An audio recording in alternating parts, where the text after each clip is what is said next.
देखिए, बिहार में सियासी हलचल तेज है। सीएम नीतीश से नेता प्रतिपक्ष तेजस्वी यादव ने मुलाकात की। वैसे कहा जा रहा है कि सूचना आयुक्त की नियुक्ति होनी है, उस पर बातचीत हुई बैठक के दौरान। लेकिन इसी बीच आरजेडी की बड़ी बैठक आज बुलाई गई है।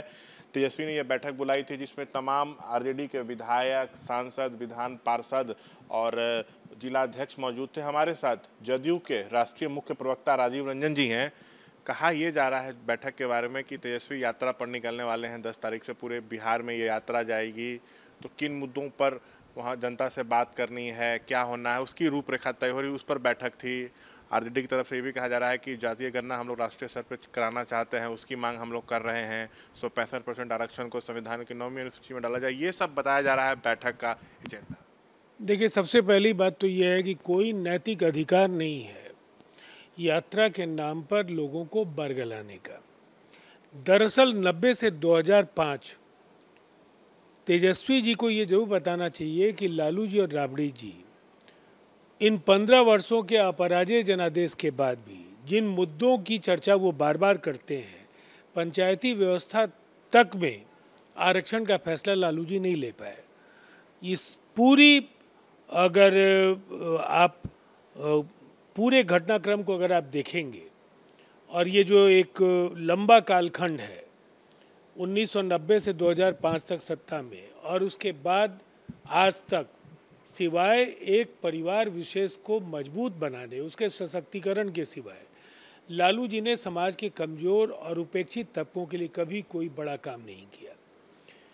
और पूरा का पूरा कार्यकाल केवल लोमहर्षक हत्याकांडों के लिए याद किया जाता है, फिरौती के लिए, अपहरण के लिए किया जाता है। उस दौर में जो आपराधिक घटनाएं जिस कदर बढ़ी कि वो जंगल राज का वो दौर भी समझा जाता है। और वहाँ से बिहार में विपक्ष के एक दल के तौर पर जो सफ़र है जनता दल से राजद बनने तक का, राष्ट्रीय जनता दल के नेता के तौर पर तेजस्वी यादव को ये जरूर कहना चाहिए कि जिस जातीय जनगणना को वो मुद्दा बनाने की बात कर रहे हैं, पहले उनको जब अवसर मिला, उनके परिवार को जब अवसर मिला, तो उन्होंने क्यों नहीं फैसले किए। और ये फैसला तो एनडीए की तत्कालीन सरकार ने लिया। इस फैसले को केवल अमली जामा नीतीश जी ने नहीं पहनाया। इस फैसले के निष्कर्ष के जो आंकड़ों को जब सार्वजनिक किया गया, उन आंकड़ों के आधार पर अनेक बड़े कार्यक्रमों के बुनियाद डालने का काम भी हुआ।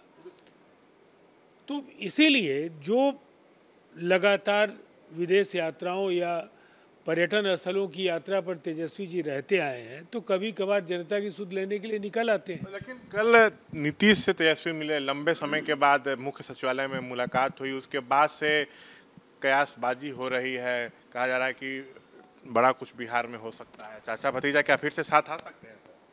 देखिए, कोरी बकवास पर प्रतिक्रिया का क्या औचित्य है। संवैधानिक प्रक्रिया है।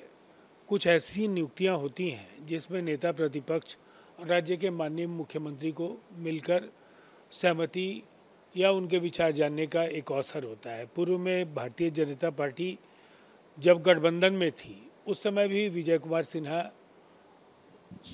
ऐसी बैठक में शामिल हुए थे। इसीलिए इन बातों को सियासत से जोड़कर जो लोग भी देखते हैं, वो कहीं ना कहीं गलती कर रहे हैं। तो देखिए, तमाम मसलों पर ये थे बातचीत करते हुए राजीव रंजन। कैमरा पर्सन विशाल के साथ शशांक कुमार, एबीपी न्यूज़, पटना।